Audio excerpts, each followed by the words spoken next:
October 15th. I remember the date because it was exactly 3 weeks after I'd been promoted to detective. 3 weeks of proving myself, of showing Captain Morrison that Maya Thompson wasn't just another beat cop looking for a title upgrade. 3 weeks of midnight patrols and paperwork mountains and the kind of adrenaline that comes from finally doing what you were born to do.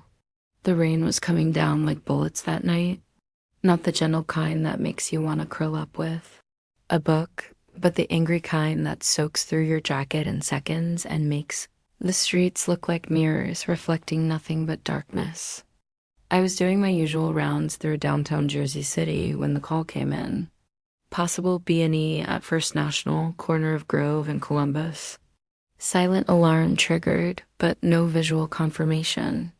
Standard procedure would have been to wait for backup. Should have been to wait for backup, but I was 27 years old and had something to prove, and the bank was only 4 blocks from my position. I told dispatch I was checking it out. The thing about being a cop is that you develop the sixth sense. Not the Hollywood kind where you magically know who the bad guy is, but something more subtle. A feeling in your gut when something's off. As I pulled up to the bank, that feeling was screaming. The building looked normal from the outside. Old. Brick facade, those heavy glass doors that probably hadn't been updated since the 80s. Security cameras blinking their red eyes in the darkness. But there was movement in the alley beside it. Just a flash someone in a dark hoodie hunched over what looked like a service panel. I killed my engine and stepped out into the rain.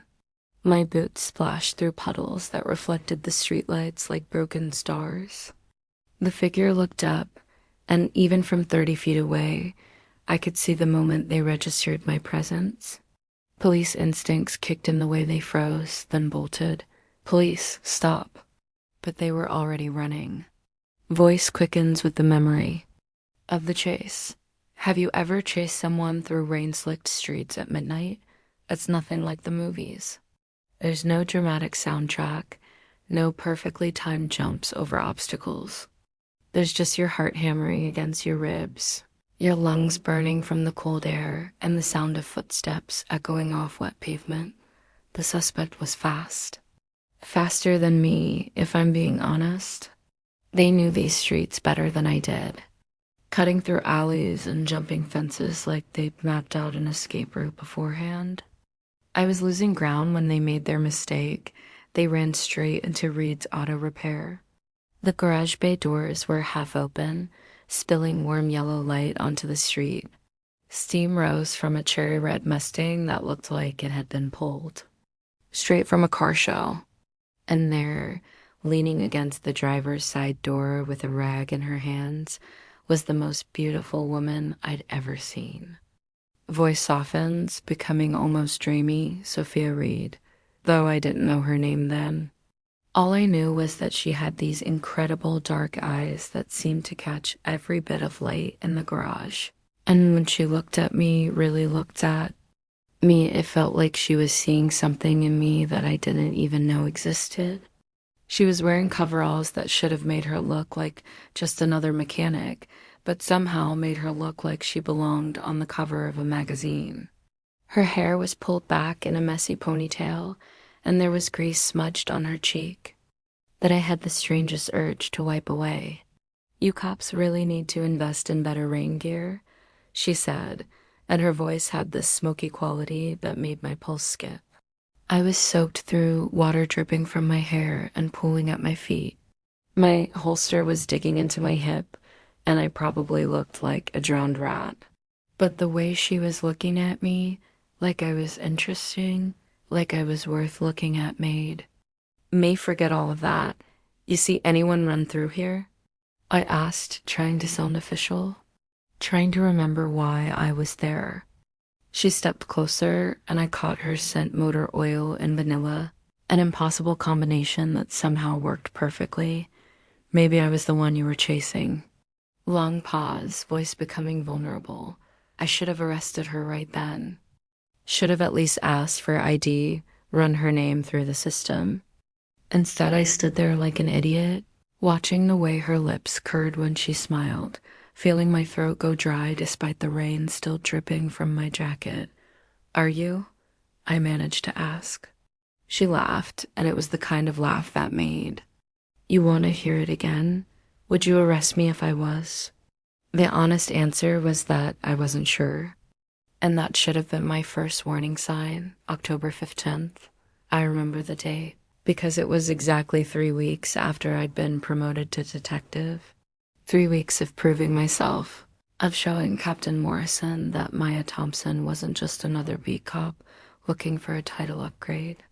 3 weeks of midnight patrols and paperwork mountains and the kind of adrenaline that comes from finally doing what you were born to do. The rain was coming down like bullets that night, not the gentle kind that makes you want to curl up with a book, but the angry kind that soaks through your jacket in seconds and makes the streets look like mirrors reflecting nothing but darkness. I was doing my usual rounds through downtown Jersey City when the call came in. Possible B&E at First National, corner of Grove and Columbus. Silent alarm triggered, but no visual confirmation. Standard procedure would have been to wait for backup. Should have been to wait for backup, but I was 27 years old and had something to prove, and the bank was only 4 blocks from my position. I told dispatch I was checking it out. The thing about being a cop is that you develop the sixth sense. Not the Hollywood kind where you magically know who the bad guy is, but something more subtle. A feeling in your gut when something's off. As I pulled up to the bank, that feeling was screaming. The building looked normal from the outside. Old. Brick facade, those heavy glass doors that probably hadn't been updated since the 80s. Security cameras blinking their red eyes in the darkness. But there was movement in the alley beside it. Just a flash, someone in a dark hoodie hunched over what looked like a service panel. I killed my engine and stepped out into the rain. My boots splashed through puddles that reflected the streetlights like broken stars. The figure looked up, and even from 30 feet away, I could see the moment they registered my presence. Police instincts kicked in the way they froze, then bolted. "Police, stop." But they were already running.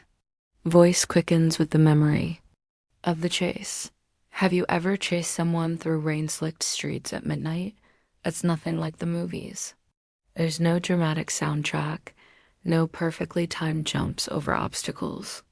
There's just your heart hammering against your ribs, your lungs burning from the cold air, and the sound of footsteps echoing off wet pavement. The suspect was fast. Faster than me, if I'm being honest. They knew these streets better than I did, cutting through alleys and jumping fences like they'd mapped out an escape route beforehand. I was losing ground when they made their mistake. They ran straight into Reed's auto repair. The garage bay doors were half open, spilling warm yellow light onto the street.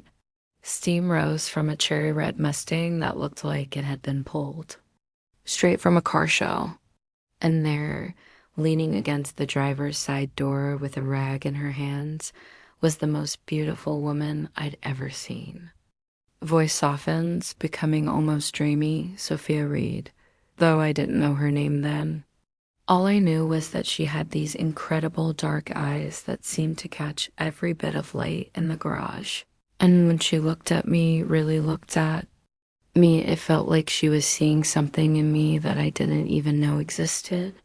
She was wearing coveralls that should have made her look like just another mechanic, but somehow made her look like she belonged on the cover of a magazine. Her hair was pulled back in a messy ponytail, and there was grease smudged on her cheek that I had the strangest urge to wipe away. "You cops really need to invest in better rain gear," she said, and her voice had this smoky quality that made my pulse skip. I was soaked through, water dripping from my hair and pooling at my feet. My holster was digging into my hip, and I probably looked like a drowned rat. But the way she was looking at me, like I was interesting, like I was worth looking at, made me forget all of that. "You see anyone run through here?" I asked, trying to sound official, trying to remember why I was there. She stepped closer, and I caught her scent motor oil and vanilla, an impossible combination that somehow worked perfectly. Maybe I was the one you were chasing. Long pause, voice becoming vulnerable. I should have arrested her right then. Should have at least asked for ID, run her name through the system. Instead, I stood there like an idiot, watching the way her lips curled when she smiled, feeling my throat go dry despite the rain still dripping from my jacket. "Are you?" I managed to ask. She laughed, and it was the kind of laugh that made. "You want to hear it again? Would you arrest me if I was?" The honest answer was that I wasn't sure, and that should have been my first warning sign. That night, Sophia took me down a rabbit hole I never could have imagined. Not to Wonderland, but to something darker. Something that made me question everything I thought I knew about justice. We met on the rooftop of her apartment building at midnight. The city spread out below us like a circuit board, all lights and shadows and hidden connections. She'd brought a laptop and a stack of files that looked like they'd been stolen from a dozen different offices. "Bancroft Industries," she said, opening the laptop. "You know what they do?" "Financial consulting," I said. "Investment management, clean corporate image." "That's what they want you to think." She pulled up a series of spreadsheets that might as well have been written in a foreign language. "But look at these transaction records. Money coming in from shell companies, getting moved around through fake accounts, then disappearing into overseas banks." I leaned closer, trying to make sense of the numbers. Money laundering? On a massive scale. We're talking hundreds of millions of dollars over the past 5 years. Drug money, human trafficking proceeds, weapon sales, all of it getting washed clean through Bancroft's system. Voice becomes more urgent. The pieces she showed me were damning. Bank records that didn't add up. Email chains between Bancroft executives discussing problem clients. And most disturbing of all, a list of names, people who tried to expose the operation and had mysteriously disappeared or died. I worked there, Sophia said quietly. Junior systems analyst, barely making enough to pay my student loans. I was supposed to be updating their security protocols when I stumbled across this. "So you decided to steal the evidence?" "I decided to survive." She closed the laptop and looked at me with eyes that held too much pain for someone her age. "The first person I told was my supervisor. He said he'd look into it. 3 days later, he was found dead in his apartment, apparent suicide. My blood went cold. Sophia, I tried going to the FBI, tried going to the press, but Bancroft has connections everywhere. Police, prosecutors, judges, half the city's power structure has investments with them. Every time I tried to expose the truth, the story got buried and another name got added to that list." She pulled out a flash drive and held it between us, like a peace offering. So I took matters into my own hands. I hacked their system and transferred $2 million money that belonged to trafficking victims into accounts I'd set up for the families they'd destroyed. Long pause, voice becoming softer. I stared at her, trying to process what she'd just told me. "You're Robin Hood." "I'm a dead woman walking." She gripped my wrist, and I could feel her pulse racing. "Maya, they know I have the evidence. They know I can bring down their entire operation. That's why they put out the wanted posters, why they're using the police to hunt me down. They're making me look like the criminal while they keep destroying lives." The weight of her words settled over me like a blanket. If she was telling the truth, and every instinct I had said she was, then I wasn't chasing a criminal.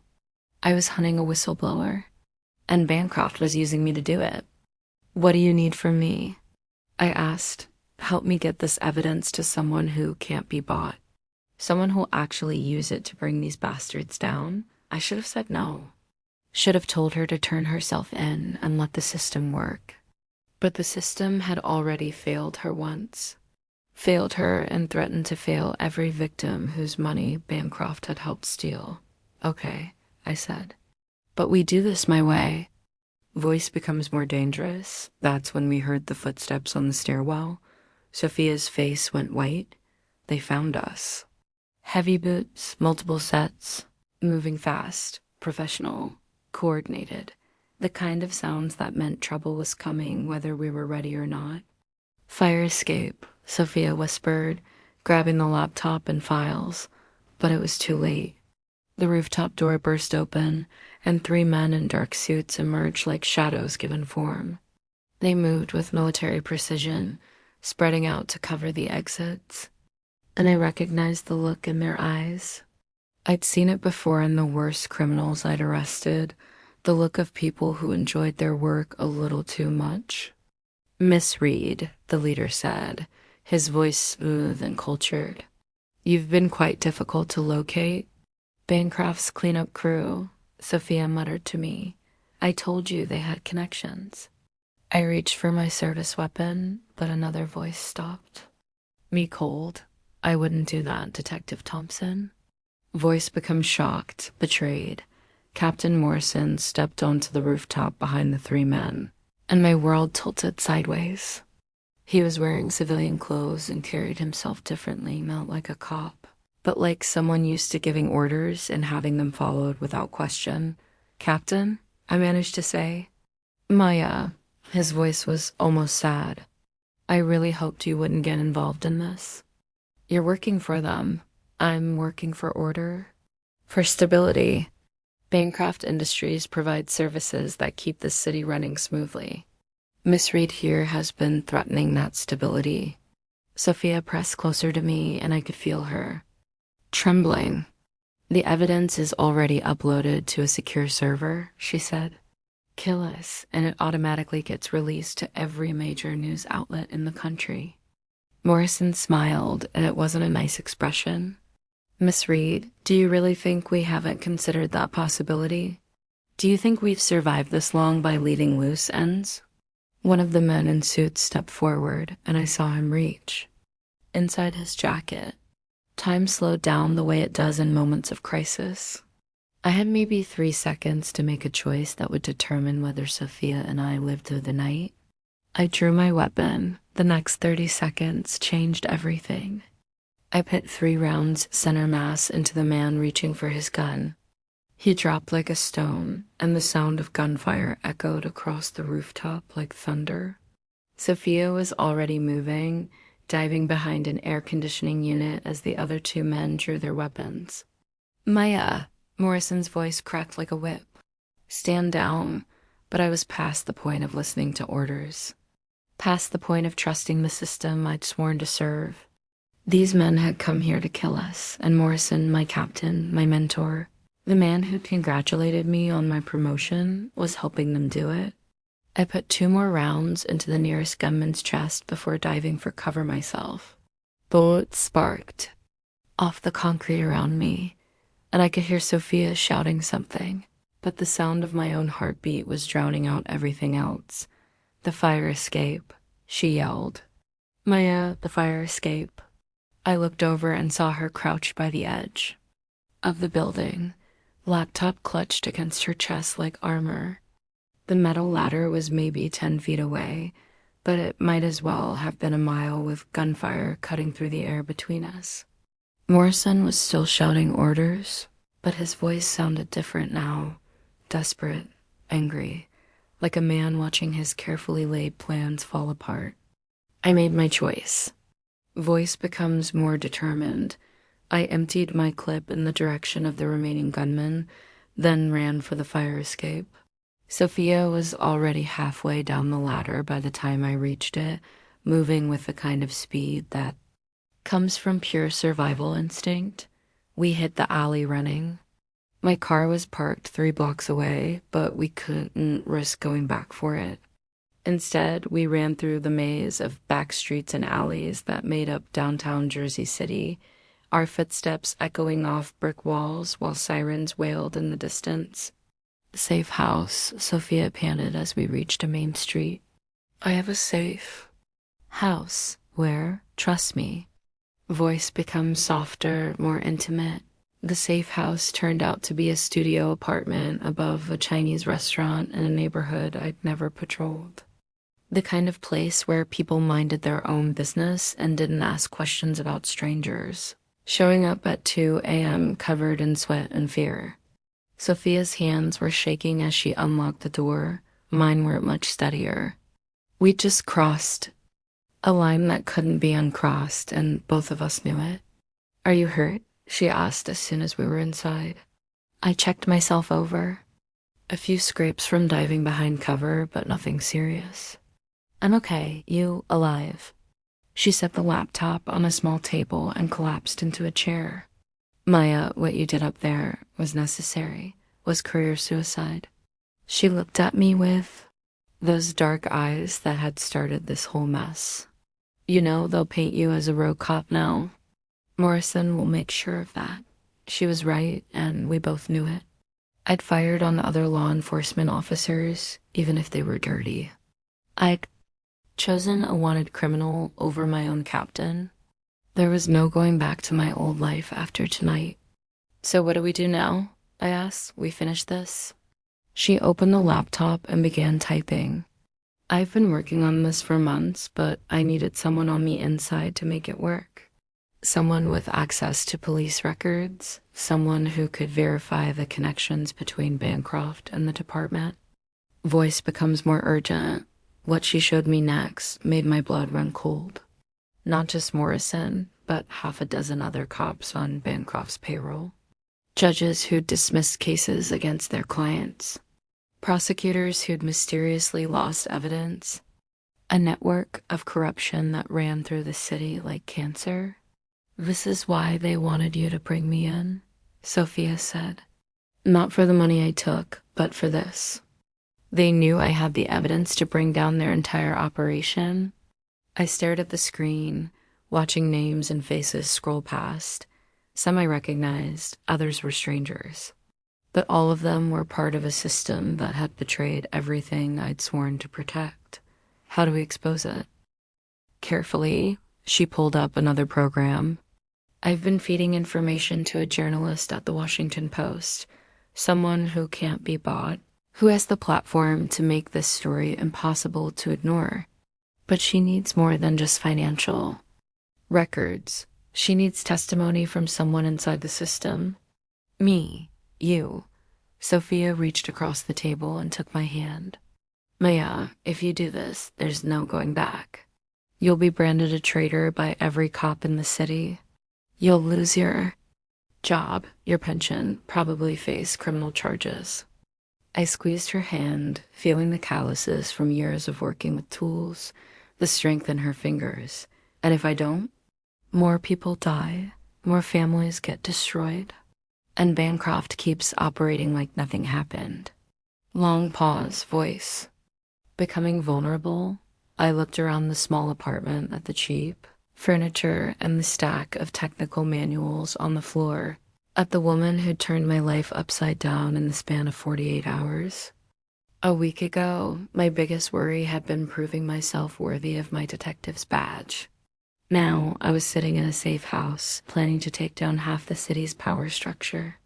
There's something else, I said quietly. What? I'm falling in love? With you. The words hung in the air between us, like a confession. Which, I suppose, they were. Sophia's eyes widened, and for a moment, she looked younger than her 28 years. Vulnerable, hopeful. Maya, I know it's crazy. I know we barely know each other, but somewhere between the garage and the rooftop and running for our lives, something happened. Something I can't explain and can't ignore. She was quiet for a long time, studying my face like she was trying to memorize it. Then she stood up and walked around the table to where I was sitting. I've been alone for 6 months, she said softly. Running, hiding, trusting no one. And then you walked into my garage looking like a drowned rat, and suddenly I remembered what it felt like to want someone to stay. Voice becomes more emotional. She leaned down and kissed me, and it was nothing like I'd imagined it would be. It was soft and desperate and tasted like fear and hope and the kind of connection that happens, maybe once in a lifetime if you're lucky. When we broke apart, I could see tears in her eyes. After we finished this, she whispered, "If we're both still alive, ask me again." "Ask you what? If you're falling in love with me?" "Because by then, I'll be able to give you an honest answer." The plan was simple in theory, complicated in execution. I would wear a wire and get Morrison to confess his connection to Bancroft. Sophia would hack into the department's internal servers and download the evidence we needed. Then we'd turn everything over to the journalist and let the chips fall where they may. Simple, right? Voice becomes more tense. The meeting was set for Morrison's office at 6 p.m. on a Friday, after most of the department had gone home. I spent the day going through the motions of being a cop filing reports, answering calls, pretending everything was normal, while Sophia's words echoed in my head. After we finished this, if we were both still alive, the wire was smaller than I'd expected, no bigger than a button and barely visible once it was taped to my chest. Sophia had insisted on placing it herself, her fingers gentle against my skin as she made sure the connection was secure. "Remember," she said, "you need him to explicitly state his relationship with Bancroft. General corruption isn't enough. We need him to admit to specific crimes. What if he doesn't take the bait? Then we improvise." She handed me a small earpiece. "I'll be listening the whole time. If things go bad, I'll create a distraction." "What kind of distraction?" She smiled, but it didn't reach her eyes. "The kind that gets you out of there alive." Voice becomes more dramatic. Morrison was waiting for me when I walked into his office. He looked older than I remembered, more tired, like the weight of his secrets was finally catching up with him. "Maya," he gestured to the chair across from his desk. "We need to talk." "About what?" "About the mess you've created." He pulled out a thick file and dropped it in front of me. 3 men dead on a rooftop, a wanted criminal in the wind, and my best detective gone rogue. I opened the file and saw crime scene photos from the night before. The bodies, the blood, the evidence markers scattered across the concrete like confetti. It looked worse in daylight, more real somehow. "They were going to kill us," I said. "They were private security contractors hired to apprehend a dangerous fugitive. You murdered 3 innocent men." Voice becomes angry. "Innocent?" I could hear my voice rising, could feel the wire recording every word. "Captain, those men weren't there to apprehend anyone. They were there to execute us." Morrison leaned back in his chair, and I saw something flicker in his eyes. Calculation. He was trying to figure out how much I knew, how much I could prove. "Maya, you're overwrought. The stress of the situation has clearly affected your judgment. I'm willing to overlook this incident if you help me locate Sophia Reed, so you can have her killed too, so I can ensure she faces justice for her crimes." In my ear, Sophia's voice was barely a whisper. "Keep pushing. Make him admit it." "What crimes?" I asked. "Taking money from trafficking victims and returning it to their families. Exposing a money laundering operation that's been running for years." Morrison's face went very still. "What are you talking about?" "Bancroft Industries, the shell companies. The offshore accounts. I've seen the evidence, Captain. I know what they're doing, and I know you're helping them do it." Long pause, voice becoming more dangerous. For a moment, Morrison looked like he might deny everything. Then something in his expression shifted, hardened, and I realized I was looking at a man who'd made his choice a long time ago. "Maya," he said quietly, "you have no idea what you're dealing with." "Then explain it to me." "Some things are bigger than individual justice. Bancroft provides services that keep the city stable. They handle problems that the official system can't touch. Drug dealers who slip through legal loopholes. Gang leaders who intimidate witnesses. Sometimes you have to work with gray areas to achieve a greater good. By laundering money for human traffickers, by maintaining order. His voice was getting harder, more authoritative. Do you think this city runs on good intentions? Do you think the crime rate stays low because criminals suddenly develop consciences? Bancroft handles the problems we can't solve legally. In my ear, Sophia's voice was urgent. That's not enough. We need specifics. What about the $2 million? I asked. Morrison laughed, and it was an ugly sound. You think this is about money? Maya, Bancroft moves billions of dollars every year. 2 million is pocket change. This is about control. About maintaining the system that keeps people like you safe. By murdering whistleblowers. By eliminating threats to public safety. He leaned forward, and I could see the true believer in his eyes. Sophia Reed stole classified information and used it to undermine a legitimate business operation. She's a terrorist, Maya, and you're helping her. Voice becomes shocked. That's when I heard it, the sound of footsteps in the hallway outside Morrison's office. Multiple sets, moving with purpose. Through the window in the door, I could see shadows gathering. You wired me up, Morrison said. Noticing my expression, did you really think I wouldn't know? My hand moved toward my weapon, but Morrison was faster. He had his gun drawn and pointed at my chest before I could clear my holster. Captain, I'm sorry, Maya, I really am. But you made your choice when you decided to trust a criminal over your own department. The office door opened and 3 more men in suits walked in. Not the same ones from the rooftop, but cut from the same cloth. Professional killers disguised as businessmen. In my ear, Sophia's voice was frantic. Maya, get out of there. No, but there was nowhere to run. Morrison had set the perfect trap, and I'd walked right into it. You know what the funny thing is? Morrison said, keeping his gun trained on me while the 3 men spread out around the office. I actually believed you had potential. Smart, dedicated, willing to do what it takes to get the job done. You could have been part of something bigger than yourself. Part of what? A criminal conspiracy? Part of the solution. One of the men had moved behind me, and I could feel his presence like a weight pressing down on my shoulders. The city has problems, Maya. Real problems that require real solutions, not the kind you learn about in the police academy. In my ear, Sophia's voice was barely a whisper. 30 seconds. 30 seconds until what? I tried to keep my expression neutral while my mind raced through possibilities.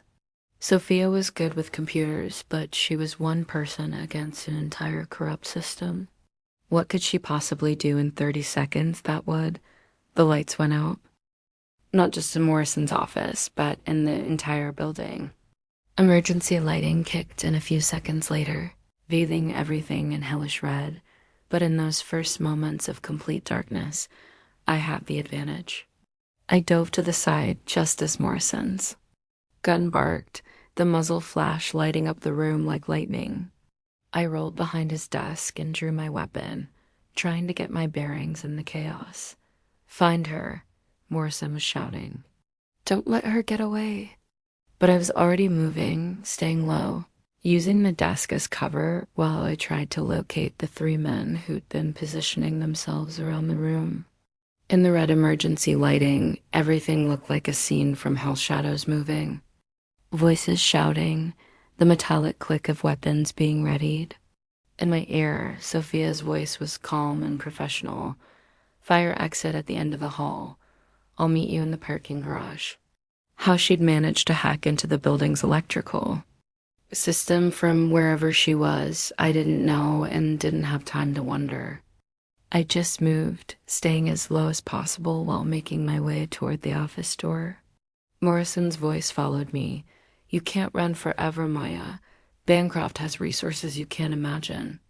Voice becomes more determined. The hallway was a maze of red shadows and emergency lighting.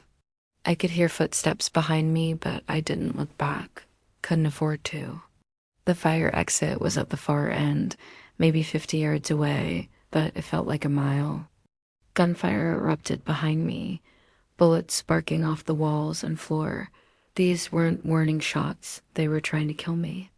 Morrison had given the order, and his men were following it with professional efficiency. I reached the fire exit and slammed through the door, setting off alarms that added to the chaos. The stairwell was pitch black except for the exit signs, but I took the steps 3 at a time, my heart hammering against my ribs. 2 flights down, I heard the door above me crash open. They were following, and they were gaining ground. Parking. Garage, subbable B2. Sophia's voice guided me. Black Honda Civic, license plate Delta 779er. Voice becomes more breathless. I hit the garage level running, my footsteps echoing off concrete walls and low ceilings. Cars sat in neat rows like sleeping beasts, their windows reflecting the sparse lighting. I found the Honda where Sophia had said it would be, engine running, driver's door open. She was behind the wheel, no longer the grease-stained mechanic I'd met 3 days ago. Her hair was pulled back severely, and she was wearing all black like she was planning for war. Which I realized she probably was. "Get in," she shouted. I dove into the passenger seat just as the stairwell door exploded open. Muzzle flashes lit up the garage like fireworks as Morrison's men opened fire. Sophia floored the accelerator, and we shot forward with the squeal of tires on concrete. "Did you get it?" she asked, taking a corner at dangerous speed. "Get what?" "The confession." Did Morrison admit to working with Bancroft? I thought back to the conversation in his office, playing it over in my mind.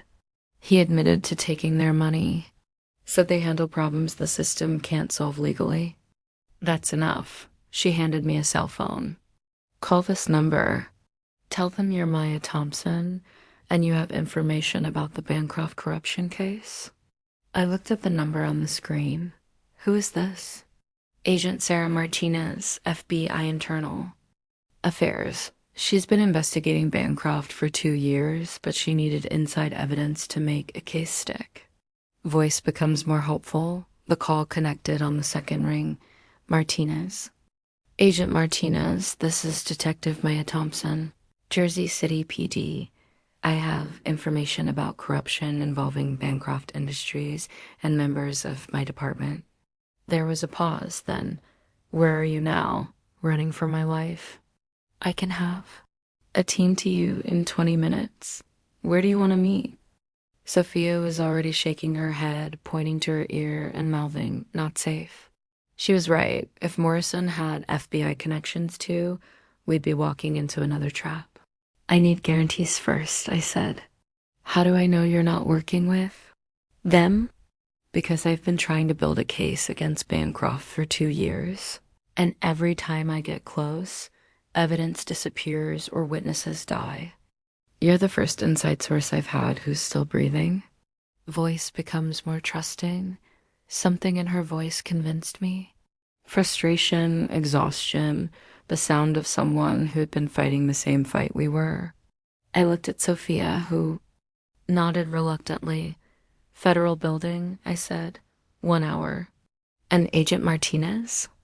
"Bring backup you trust completely." "Already on it." The next hour was the longest of my life.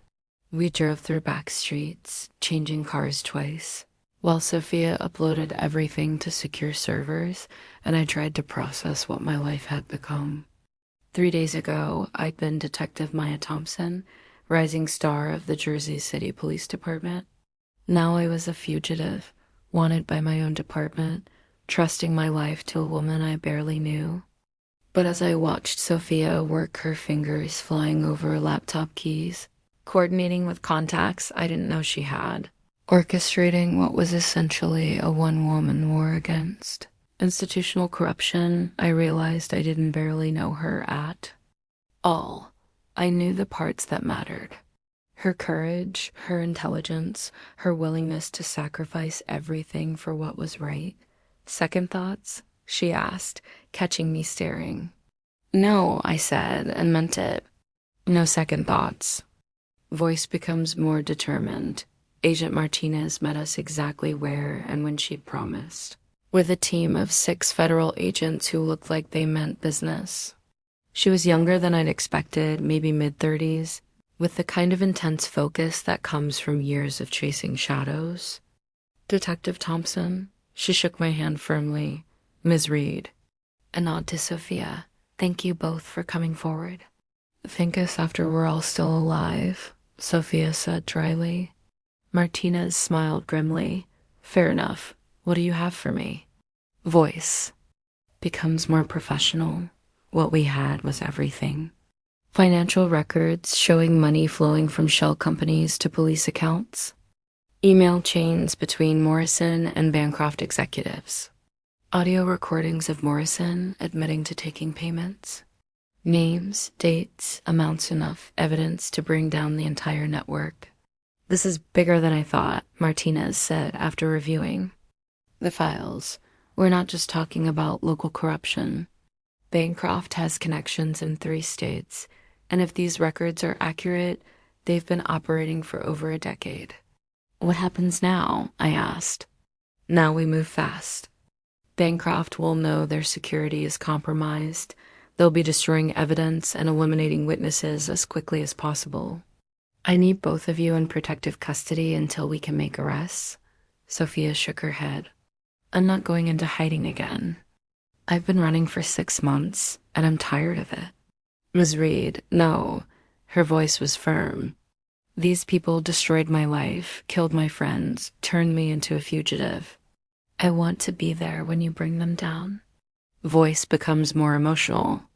Martinez looked between us, then sighed. Against my better judgment, I'm going to make you both consultants on this case. You'll have federal protection, but you'll also be helping us identify targets and gather additional evidence. How long will it take? I asked. If we move fast, 2 weeks, maybe 3. But I need you to understand once we start this, there's no going back. Bancroft will use every resource they have to stop us. I looked at Sophia, saw my own determination reflected in her eyes. Then we better make sure we get them first. The next 2 weeks were unlike anything I'd ever experienced. We worked out of a federal safe house in Newark, coordinating with Martinez's team to map out Bancroft's entire operation. Every day brought new revelations, new connections, new evidence of just how deep the corruption ran. Morrison wasn't just taking payments. He was actively providing intelligence to Bancroft about ongoing investigations. Judge Patricia Holbrook had dismissed 17 cases against Bancroft clients over the past 3 years. District Attorney Michael Chen had mysteriously lost key evidence in 4 separate prosecutions. It's like a spider web, Sophia said one night, staring at the wall-sized map we'd created showing all the connections. Pull on one thread and everything else moves. She was right. But what made it worse was discovering how many good cops, honest lawyers, and dedicated public servants had tried to expose the corruption over the years. The list of suicides and accidents was 17 names long. We're not just fighting Bancroft, I realized. We're fighting for everyone who tried to do this before us and died for it. Voice becomes more personal. Working so closely with Sophia, I got to see sides of her I'd never imagined. The brilliant analyst who could spot patterns in financial data that trained forensic accountants missed. The caring woman who insisted on personally calling the families of trafficking victims to let them know their money was being returned. The vulnerable person who woke up with nightmares every night, reliving the months of running and hiding, and something else. Something that had been building between us since that first night in the garage, growing stronger every day despite the chaos surrounding us. Maya, she said one evening when we found ourselves alone in the safe house kitchen. The other agents had gone to coordinate with local police, and the silence felt charged with possibility. Yeah, when this is over, she stopped, shook her head. Never mind. No, tell me. She was quiet for a long moment, then, when this is over and if we're both still breathing, I want to try something. What's that? Normal. I want to try being normal with you. Dinner dates and movie nights and all the boring stuff that regular people do. Voice becomes tender. I stepped closer to her, close enough to see the exhaustion in her eyes, the hope. She was trying to hide. Sophia, I need you to know something. What? I don't want normal with you. I want extraordinary. I want the kind of love that makes people write songs and start wars and do impossible things. She kissed me then, right there in the federal safe house kitchen with case files spread across every surface and the weight of a criminal conspiracy pressing down on us. And for just a moment, everything else disappeared. There was just her, lips on mine, her hands in my hair, and the promise of something worth fighting for. When we broke apart, she was smiling. Detective Thompson, are you trying to seduce a federal witness? Is it working? Ask me again when this is over. The end came faster than we expected. On a Thursday morning, Martinez burst into the safe. House with news that changed everything. We've got Morrison. He's ready to make a deal. Morrison had been arrested the night before on preliminary charges. Faced with the evidence we'd provided, he decided to cooperate rather than face life in prison. But his cooperation came with a price. He wants to meet with you, Martinez told me. Both of you. Says he has information about Bancroft's contingency plans that could save lives. It's a trap, Sophia said immediately. Martinez nodded. Probably. But he's also our best shot at preventing Bancroft from destroying evidence and eliminating witnesses. They're already moving 3 key witnesses have disappeared in the past 48 hours. Voice becomes conflicted. The meeting was set for that. Afternoon in a federal courthouse with enough security to stop a small army. Morrison would be in shackles, surrounded by federal agents, in a building that had been swept for bugs and weapons. It should have been safe. Should have been. I don't like this, Sophia said as we drove toward downtown. Morrison's desperate. Desperate people do unpredictable things. Martinez has 30 agents in that building. What could go wrong? She looked at me with those dark eyes that had started this whole journey. Famous last words, detective. Voice becomes more tense. The courthouse was a fortress that day. Federal agents on every corner, metal detectors at every entrance, snipers on rooftops. I'd never seen security that tight, not even for presidential visits. Morrison was waiting for us in a conference room on the 5th floor, wearing an orange jumpsuit and enough chains to anchor a boat. He looked older than when I'd last seen him, more broken, like the weight of his choices had finally caught up with him. Maya, his voice was hoarse. Thank you for coming. What do you want, Captain? To save lives?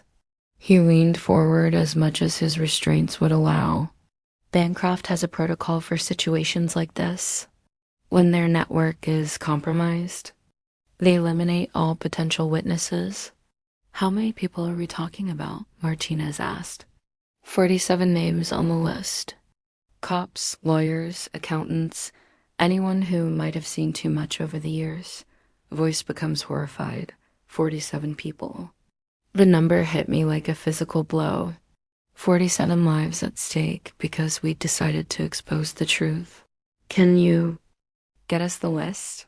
Martinez asked. Morrison shook his head. It's not written down anywhere, but I can tell you where they're planning to start. Where? Here, today. They know you're meeting with me, and they know this is their best chance to eliminate the primary threats to their operation. The words. Hung in the air like a death sentence. Then alarms started blaring throughout the building. Voice becomes panicked. Lockdown, lockdown, all personnel to secure positions.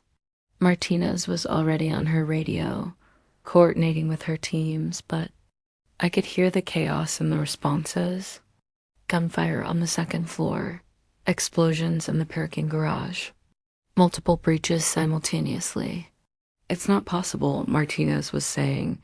We swept this building. We controlled every access point. Morrison laughed, and it was a bitter sound.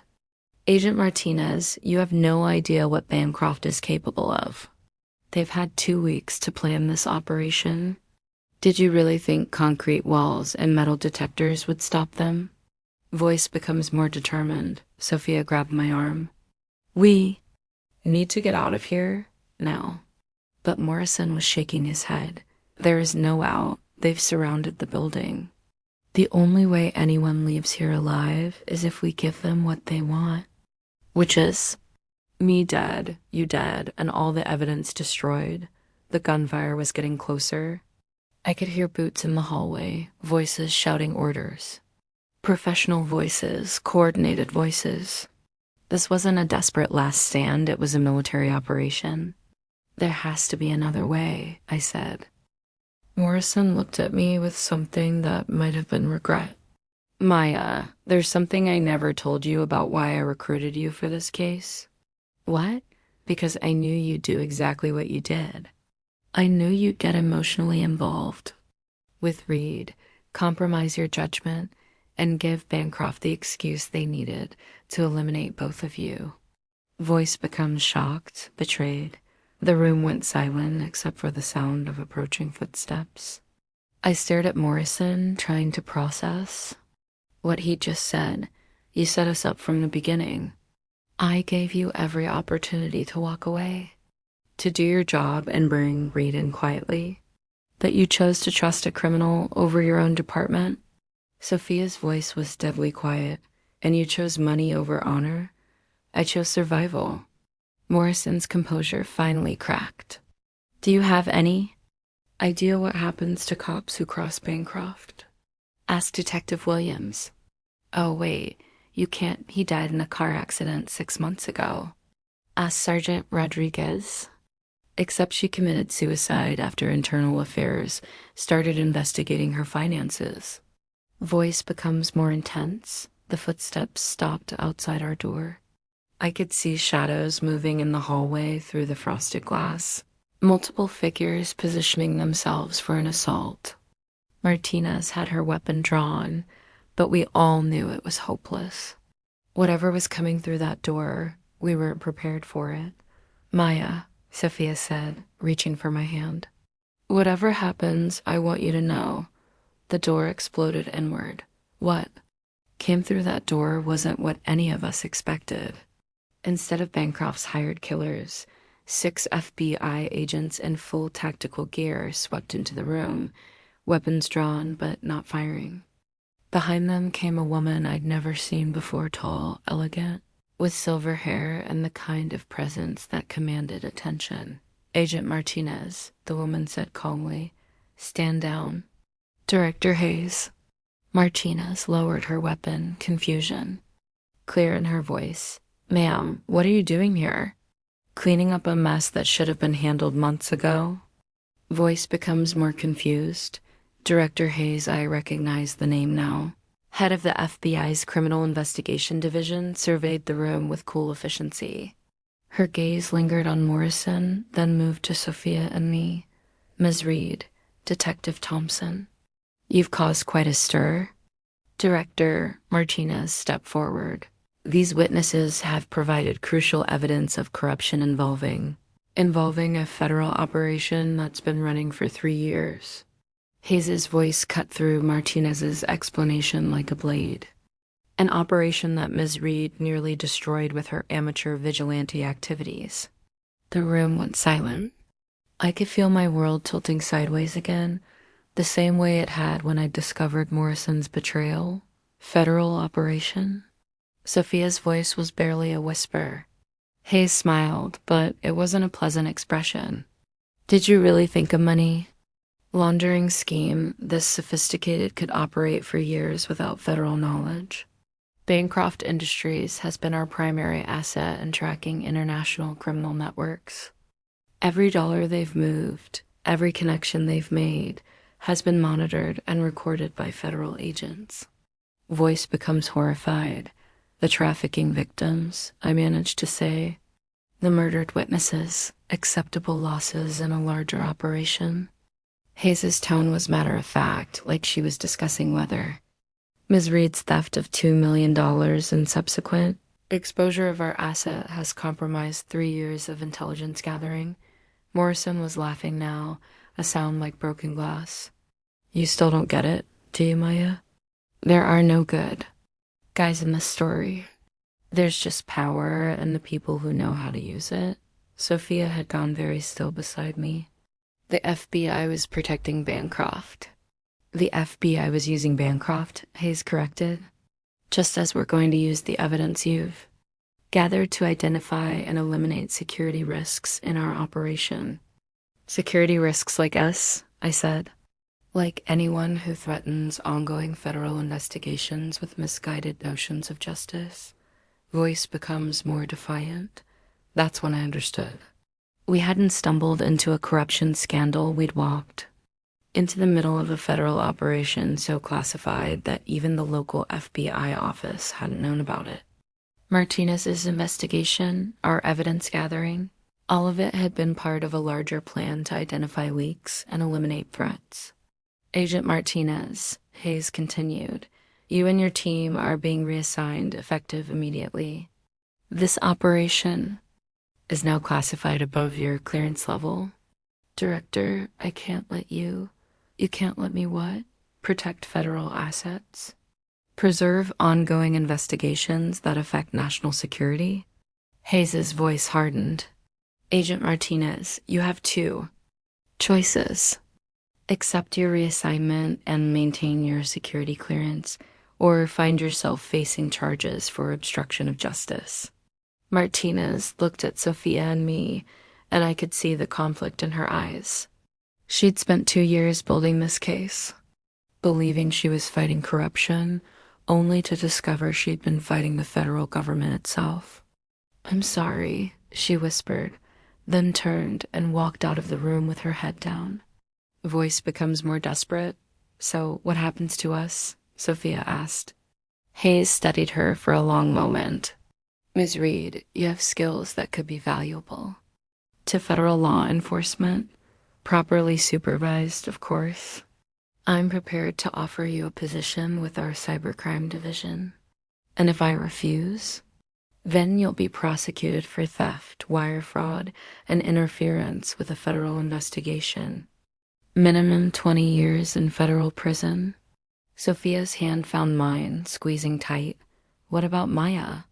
Detective Thompson presents a more complicated problem. She's killed 3 federal assets and compromised an ongoing operation. However, her actions were based on incomplete information, and she has shown exceptional dedication to what she believed was justice. Voice becomes more hopeful, then crushed. For a moment, I thought Hayes might offer me a way out. A transfer, maybe, or reassignment to another department. Instead, she pulled out a folder and placed it on the table. Detective Thompson, these are the real files on the Bancroft operation. Every person you thought was a victim was actually a federal informant. Every crime you thought you were exposing was actually part of an authorized investigation. The 3 men you killed were federal agents working deep cover. The folder felt like it weighed 1,000 pounds when I opened it.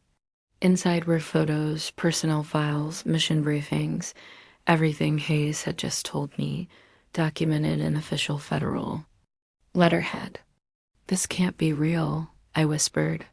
I'm afraid it is. Ms. Reed, you have 10 minutes to decide. Accept our offer or face prosecution. Detective Thompson, you're under arrest for the murder of 3 federal agents. Voice becomes more emotional. As federal agents moved to place me in handcuffs, I looked at Sophia, really looked at her maybe for the last time. The woman who turned my life upside down, who'd made me believe in something bigger than myself, who'd shown me what it felt like to love someone worth fighting for. Sophia, I said, whatever you decide, I understand. Maya, no, listen to me. You've been running for 6 months. You've sacrificed everything to do what you thought was right. If this is your chance to have a normal life, take it. Tears were streaming down her face. I can't leave you. You can. You have to. Ms. Reed, Hayes said impatiently, your time is up. Sophia looked at Hayes, then at me, then back at Hayes. When she spoke, her voice was steady and clear.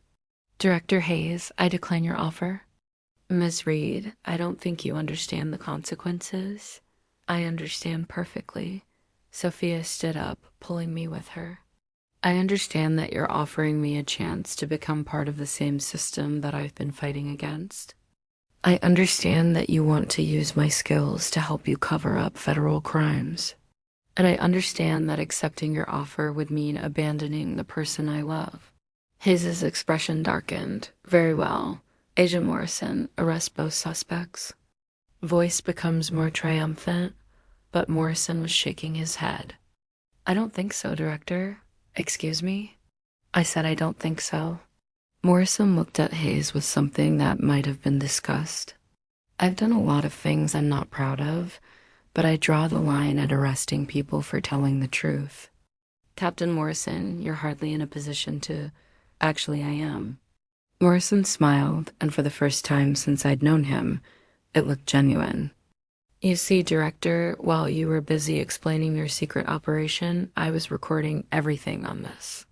He held up a small device that had been hidden in his restraints. Amazing what federal prisoners can smuggle in when they have friends. On the inside, the room erupted into chaos. Hayes was shouting orders, agents were drawing weapons, and somewhere in the middle of it all, Sophia grabbed my hand and pulled me toward the window. Can you swim? She asked. What? Can you swim? Because we're about to find out. The window was on the 5th floor of a federal courthouse, overlooking the Passaic River. Under normal circumstances, jumping would have been suicide. But these weren't normal circumstances, and Sophia had that look in her eyes that meant she had a plan. Trust me, she said, echoing the words she'd spoken what felt like a lifetime ago. Behind us, Hayes was screaming orders and agents were raising weapons. In front of us was a 50-foot drop into dark water that might or might not be deep enough to survive the fall. I looked at Sophia, brilliant, beautiful, impossible Sophia, and made my choice. Together, I said. We went through the window, hand in hand. Voice becomes more reflective.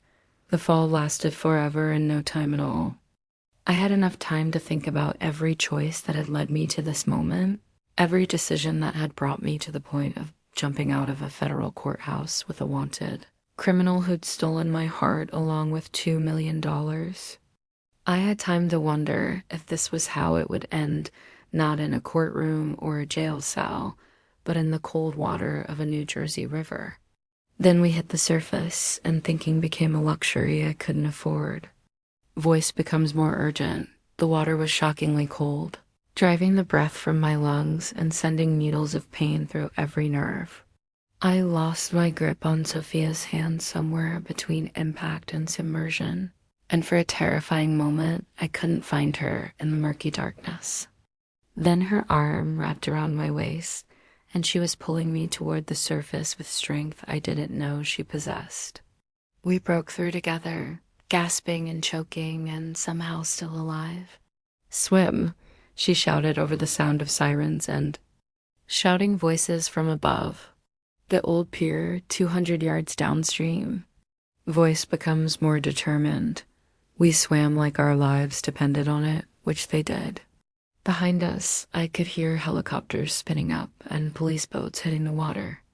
Hayes would have every law enforcement agency in 3 states looking for us within the hour. The old pier was a relic from Jersey City's industrial past, rotting wood and rusted metal that looked like it might collapse if you looked at it wrong. But it had something more valuable than structural integrity. It had concealment. We hauled ourselves out of the water and collapsed behind a pile of shipping containers, both of us shaking from cold and adrenaline and the reality of what we'd just done. Are you insane? I gasped, probably. Sophia was grinning despite the circumstances. But we're alive and we're free and we have Morrison's recording. Voice becomes more hopeful. The recording. And all the chaos I'd almost forgotten. Morrison had captured Hayes's entire confession on tape, her admission that Bancroft was a federal asset, that the victims were acceptable losses, that the FBI had been protecting a criminal organization for years. What do we do with it? I asked. We finish what we started. Sophia pulled out a waterproof phone case, of course. She'd been prepared for a water landing. I still have contacts at the Washington Post, real investigative journalists who can't be bought or intimidated. And then what? We spend the rest of our lives running from federal agents? She was quiet for a long moment, studying my face in the dim light filtering through the pier's wooden slats. Maya, I need to ask you something, and I need you to be completely honest. What? Do you regret it? Any of it? Meeting me, getting involved in this mess, throwing away your career to do what you thought was right? Voice becomes more emotional. I thought about her question. 3 days ago, I'd been Detective Maya Thompson, rising star of the Jersey City Police Department. I'd had a career, a future, a life mapped out in neat, predictable lines. Now I was a fugitive from federal justice, sitting in an abandoned pier with a wanted criminal who'd turned my world upside down. No, I said, and meant it. I don't regret any of it. Even knowing what it's cost you, especially knowing what it's cost me. I reached for her hand, finding it cold but steady. Sophia, 3 days ago I thought I knew what justice looked like. I thought it was about following rules and trusting the system and doing what you're told. You showed me it's actually about doing what's right, even when it's hard. Even when it costs you everything. Voice becomes more tender. She kissed me. Then soft and desperate and tasting like river water and promises. When we broke apart, her eyes were bright with tears. I love you, she whispered. I love you too. Even though I'm a criminal, you're not a criminal. You're a hero who got labeled as a criminal by people who were afraid of the truth you were telling. She laughed, and it was the most beautiful sound I'd ever heard.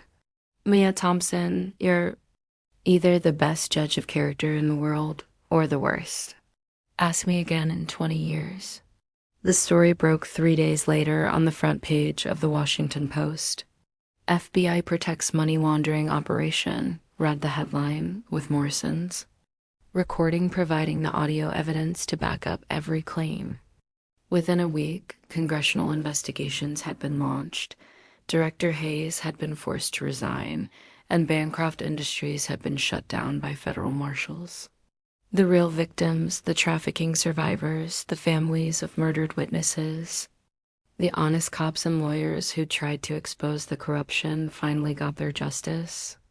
Voice becomes more personal. Sophia and I spent those weeks in hiding, moving from safe house to safe house while the political storm raged around us.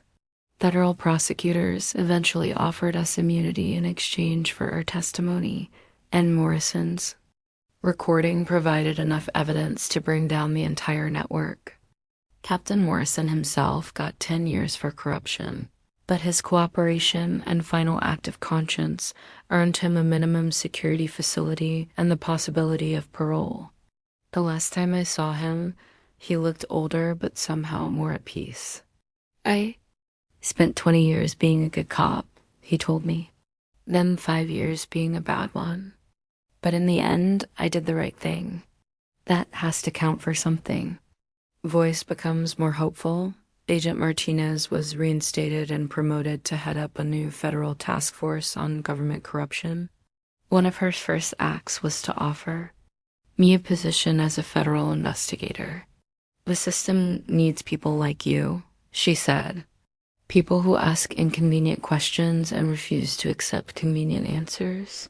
I turned her down. Not because I didn't believe in the system anymore, but because I'd found something better.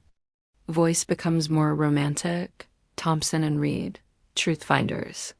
That's what the sign says outside our private investigation office in downtown Jersey City. We specialize in cases the police won't touch, problems the system can't solve, and finding justice for people who've been forgotten by everyone else. Our first case was helping the families of Bancroft's victims recover their stolen money. Our second was exposing a human trafficking ring that had connections to 3 different law enforcement agencies. Our third was finding a missing teenager whose parents had been told by police that she'd probably just run away. We've been partners for 6 months now. Business partners, life partners, partners in every way that matters. Voice becomes more contemplative. Sometimes I wonder what would have happened if I'd never chased that figure in the hoodie to Reed's Auto Repair. If I'd waited for backup, followed procedure, done everything by the book, I'd probably still be Detective Maya Thompson, working my way up through the ranks, believing in a system that was more broken than I ever imagined. But I also wouldn't have Sophia, wouldn't have learned that love sometimes means jumping out of windows and trusting someone to catch you, wouldn't have discovered that the most important choice you can make is not between right and wrong, but between comfortable and true. Voice becomes more intimate, Maya. Sophia's voice interrupts my thoughts. She's standing in the doorway of our office, holding 2 cups of coffee and wearing the smile that started this whole adventure. You're brooding again. I'm not brooding. I'm reflecting. Same thing. She hands me a cup and settles into the chair across from my desk. What are you reflecting about? Us this, how we got here. Any regrets? I look at her brilliant, beautiful, impossible Sophia and think about everything we've been through together. The chase, the lies, the betrayals, the truth. The moment when she dropped to one knee in a courthouse parking lot and asked me to be her partner for life, not just for the case. Just one, I say. Her face clouds with worry. What's that? I regret that it took a criminal conspiracy and a federal manhunt for me to find you. Voice becomes more playful. She laughs and throws a pencil at my head. You're terrible. You love me anyway. I love you because of it, not in spite of it. Voice becomes more serious, wrapping up. That night, as we're getting ready to close the office, a new client walks through our door. She's young, maybe 19, with the kind of desperate look that means she's tried everywhere else and we're her last hope. I need help, she says. The police won't listen, and I don't know where else to turn. Sophia and I exchange glances. We've heard these words before from other clients in other desperate situations. People who've been failed by the system, forgotten by the authorities, left to navigate the worst moments of their lives alone. What's your name? I asked gently. Jessica Martinez. Tell us what happened, Jessica. And as she begins her story, another tale of corruption and cover-ups, of powerful people using their influence to escape consequences, I feel that familiar fire igniting in my chest. The same fire that made me chase a suspect through rain-soaked streets, that made me question everything I thought I knew about justice, that made me jump out of a 5th-story window with the woman I love. Voice becomes more determined. We'll take the case, I tell Jessica, and Sophia nods in agreement. Because this is what we do now. We find the truth when nobody else will look for it. We fight for justice when the system fails. We catch the criminals that nobody else can catch, and sometimes, just sometimes, we save the day. Voice becomes more reflective, bringing the story full circle. You know, people still ask me how I knew. How I could tell that chasing a suspect into Reed's Auto Repair would change everything. The truth is, I still don't know. But I've learned that the best things in life, love, justice, truth, usually come when you stop playing it safe and start taking risks. They come when you chase shadows through midnight streets, when you trust criminals who might be heroes, when you jump out of windows and hope someone will catch you. They come when you stop asking whether you're making the right choice and start asking whether you're making the brave one. Voice becomes softer, more intimate. Sometimes late at night when we're working on a difficult case, Sophia will look up from her computer and catch me watching her. "What?" she asks, and I'll tell her I'm just admiring the view. But that's not entirely true. What I'm really doing is remembering that first night in the garage, when she looked at me with those dark eyes and asked if I would arrest her if she was the one I was chasing. The answer I know now is no. I wouldn't arrest her. I'd follow her anywhere, even if it meant jumping out of windows. Even if it meant giving up everything I thought I wanted for something I never knew I needed. Even if it meant spending the rest of my life catching criminals with the criminal who stole my heart. Voice becomes final, satisfied. After all, the best way to catch a criminal is to let her steal your heart, and then spend the rest of your life trying to steal it back. Pause, then, with a smile in the voice. The chase never really ends. It just gets more interesting. Final whispered words. That's my story. The story of how I met the love of my life while trying to arrest her, and how she taught me that sometimes the most criminal thing you can do is follow the rules when the rules are wrong. And if you ever find yourself chasing shadows through midnight streets, wondering whether to trust your heart or your head ... trust your heart, it might just lead you to the adventure of a lifetime.